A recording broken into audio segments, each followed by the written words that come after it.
Akhirnya semakin kelihatan ya. Kelihatan apa? Nanti teman-teman netizen dan masyarakat bisa menyimpulkannya kelihatan apa setelah menonton video ini. Ini ada analisis dari Bang Boy ya. Kalian bisa juga berselancar ke kanal YouTube Bang Boy ya. Di situ jelas bagaimana dijelaskan saksi fakta dari pra-peradilan Dr. Tifa atau Tifa Fauzia Tiasuma. Nah, bagaimana itu? Silakan disimak berikut ini atau lengkapnya silakan menonton kanal Bang Boy. Kita cross check apakah GoPro berbohong. Kalau berbohong, lu wajib dipenjara lu GoPro atau kesaksian palsu. Kita masuk langsung nih ya, resin.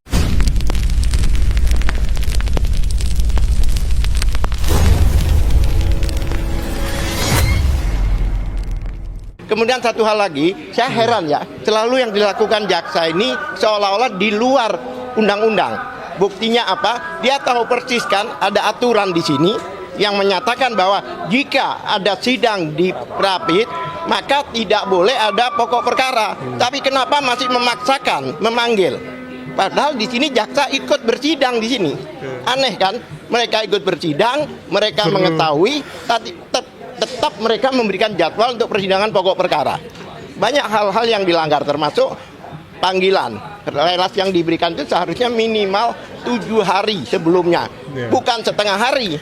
Ya. Di sini si Akatiri mempermasalahkan persidangan yang kemarin, mempermasalahkan itu. Tetapi Tifa punya pernyataan yang kontroversi guys, ini dia. Saya sampaikan kepada seluruh masyarakat Indonesia dan saya akan sampaikan melalui media yang hadir di sini.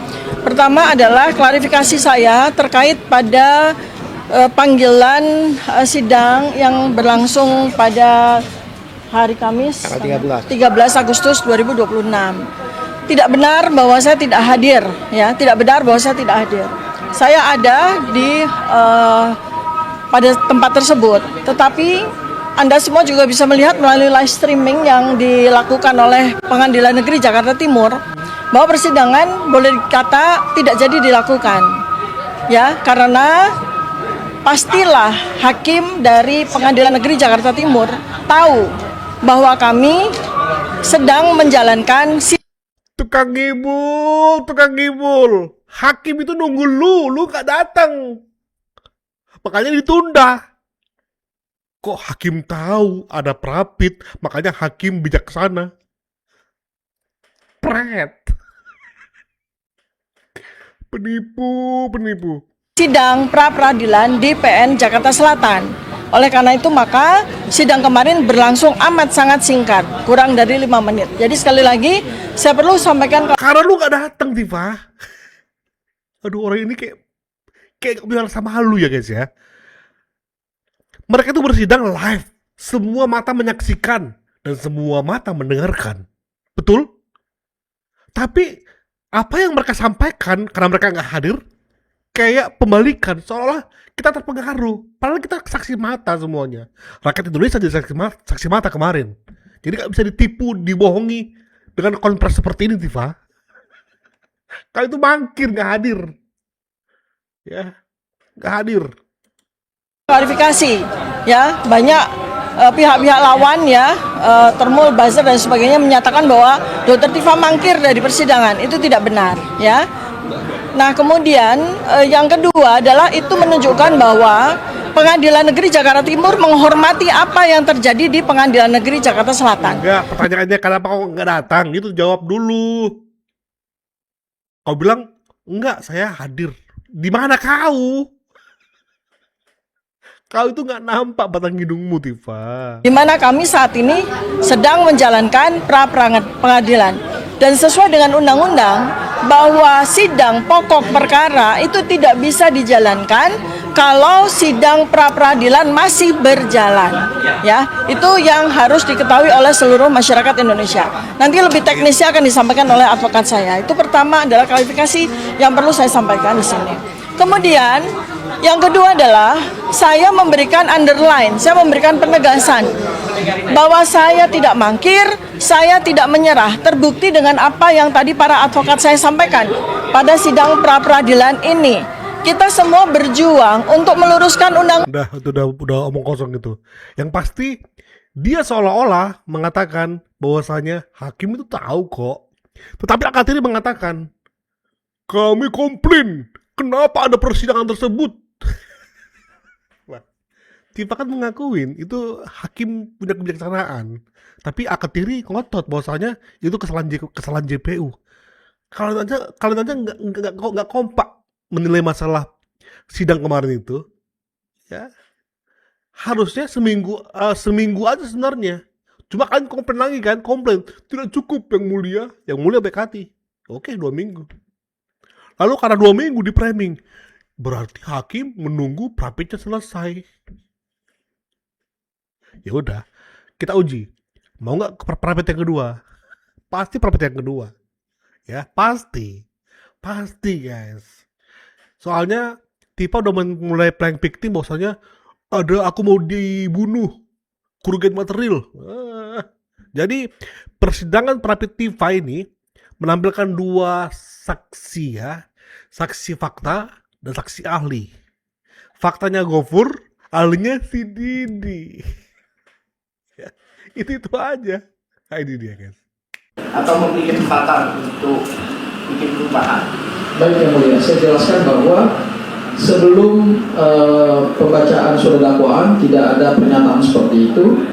Bahkan di dalam amar putusannya pun hakim tidak menyebut, yang saya dengar hakim tidak menyatakan bahwa jaksa penuntut umum boleh memperbaiki surat dakwaan, atau juga di dalam pertimbangan hukum yang saya juga dengar tidak ada statement atau dasar pemikiran dari hakim untuk memerintahkan jaksa penuntut umum melakukan perbaikan terhadap surat dakwaan. Kalau kalimatnya adalah memperbaiki surat dakwaan oleh jaksa penuntut umum, kalimat itu saya tidak dengar di dalam persidangan.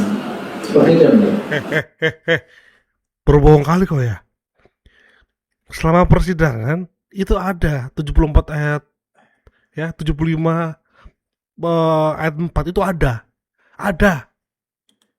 Ya, jadi tidak ada semacam perintah. Kalau di amar memang nggak ada, tapi di persidangan tuh ada.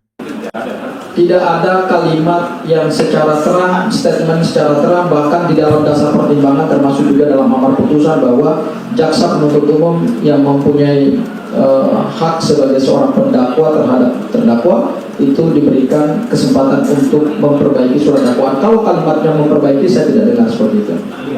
Apakah di dalam pertimbangan itu juga Penipu. hakim mengutip pasal 206 yaitu untuk perlawanan banding? Yang saya dengar ada yang dikutip juga adalah memperhatikan pasal 206 ayat 2 ya. Dan saya dengar seperti itu. Tapi ketentuannya seperti apa, tentu itu ranahnya ahli yang akan menjelaskan di dalam persidangan. Ya. Yang terakhir dari saya, apakah pada saat hakim mengetuk palu putusan sebelumnya ya, apakah ada di dalam amar putusan yang menyatakan bahwa semua berkas perkara yang ada di pengadilan dikembalikan kepada jaksa? Baik, yang mulia, amar putusan itu hanya memuat beberapa poin penting. Yang pertama adalah surat dakwaan jaksa penuntut umum nomor sekian-sekian, saya tidak ingat nomornya karena panjang juga ya, dinyatakan batal demi hukum. Dan kemudian yang berikutnya adalah mengembalikan berkas perkara kepada jaksa penuntut umum. Seperti itu dalam amar putusannya. Dan setelah itu tidak ada lagi amar putusan yang lain. Hanya 2 kalau seingat saya ya, 2 amar putusan yang ada dalam putusan yang dibacakan oleh ketua hakim. Iya. Terima kasih.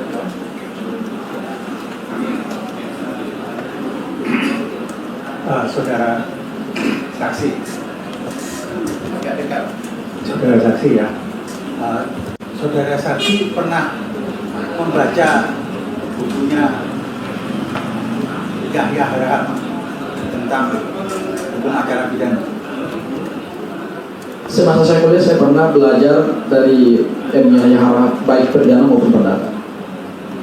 Seingat saudara, yang saudara baca itu, apa pendapatnya Yahya Harahap tentang batal demi hukum? Kalau batal demi hukum berdasarkan apa yang diajarkan oleh Yahya Harahap kepada kami saat itu sebagai mahasiswa ya, yaitu adalah surat dakwaan itu dinyatakan tidak pernah ada. Artinya konstruksi peristiwa pidana yang diceritakan dalam surat dakwaan baik berdasarkan fakta maupun analisa yuridis itu kemudian kalau dinyatakan batal demi hukum maka gugur semuanya. Itu yang saya pahami dari saat saksi menjadi mahasiswa di Fakultas Hukum. Untuk saksi cukup. Apa ini? Cukup. Termohon silakan, tidak boleh pertanyaan mengulang. Silakan. Tidak ada pertanyaan. Silakan tanggapi dalam kesimpulannya masing-masing. Ini KTP-nya Pak sudah selesai, boleh meninggalkan ruang sidang. Baik. Silakan ahlinya.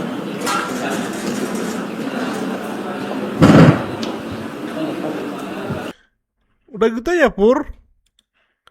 Gitu aja ya Pur ya. Nanti semoga ada jawaban dari saksi faktanya tim JPU ya, sehingga akan menampilkan menyampaikan bahwasanya ada kok ya. Harusnya JPU juga harusnya bertanya sih. Agak janggal sebenarnya JPU nggak bertanya mencecar si GoPro yang sedang berbohong ini ya.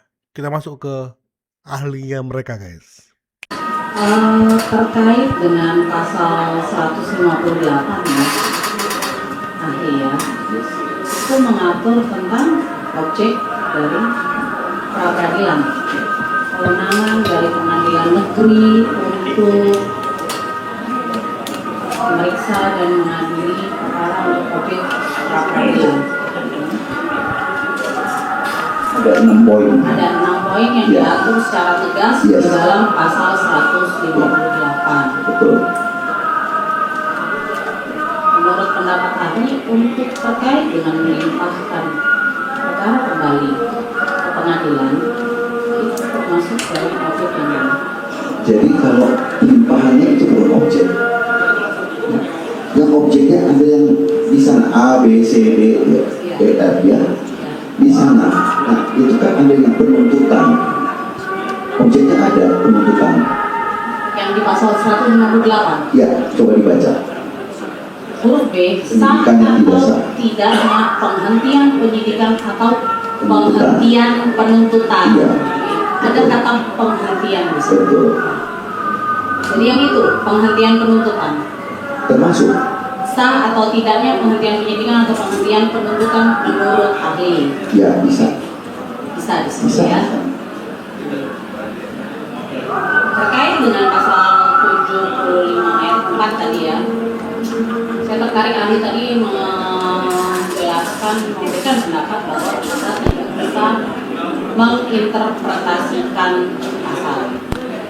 Tapi ahli beberapa kali tadi memberikan pendapat bahwa pendapat ahli yang menurut saya bahwa pasal 75 ayat 4 itu harus disebutkan oleh majelis hakim pada saat membacakan putusan selah. Bukan begitu. Ya, jadi Bukan. Jadi saya bilang adalah terserah mau di putusan selah atau dalam bentuk apapun, tapi hakim harus memberikan kesempatan. dalam bentuk apapun itu Apapun, saya nggak berani interpretasi. Nah, saya tidak menafsirkan karena penjelasan ada cukup jelas. oke, baik. Ya. Tapi menurut pendapat ahli, dengan majelis hakim mengeluarkan penetapan hari sidang itu tidak termasuk dalam, Itu beda. itu berbeda, bukan Berbeda. kesempatan. Nah, Padahal tadi ahli itu tidak boleh ditolak setiap perkara tidak boleh ditolak oleh pengadilan dalam hal ini. Pasal 10 Undang-Undang Kekuasaan Kehakiman di sana. Bukan implementasi dari pasal 75 ayat 4. Diberikannya hak di sana harus secara spesifik. Nah, kalau didaftarkan kan hakim juga nggak bisa, oh ini yang lain, yang dulu, dan ditolak di depan, tidak boleh. Nah, itu tidak bisa dan sudah jelas di Undang-Undang Kekuasaan Kehakiman, gitu. Dan hakim dilarang untuk menolak perkara. Demikian. dari kami yang mulia. Lalu untuk apa pasal 75 ayat 4 tuh ada kalau itu nggak berfungsi? Coba, apa fungsinya pasal 75 ayat 4 itu? Didit, tersangka, terdakwa. Kalau memang nggak adanya jalannya untuk pengaplikasian 75 ayat 4, ngapain dibuat itu? Kalau tertutup semuanya, berarti semuanya harus perlawanan. Alur ngidul. Terima kasih ahli atas keilmuannya. Ini KTP-nya Pak. Kalau ada tugas di kampus sudah. Udah. Karena nanti sebenarnya akan terjawab ya. Aku juga agak greget, udah mulai greget sama jaksa ini. Ini kenapa kalian kayak anteng-anteng saja ya? Tidak greget ya. Ini harus dicurigai sih. Mulai sekarang Bang Boy akan mencurigai jaksa. Ya. Baik itu di pokok perkara Tifa atau di pelapis ini. Sekali lagi, Bang Boy akan menaruh curiga kepada jaksa-jaksa ini.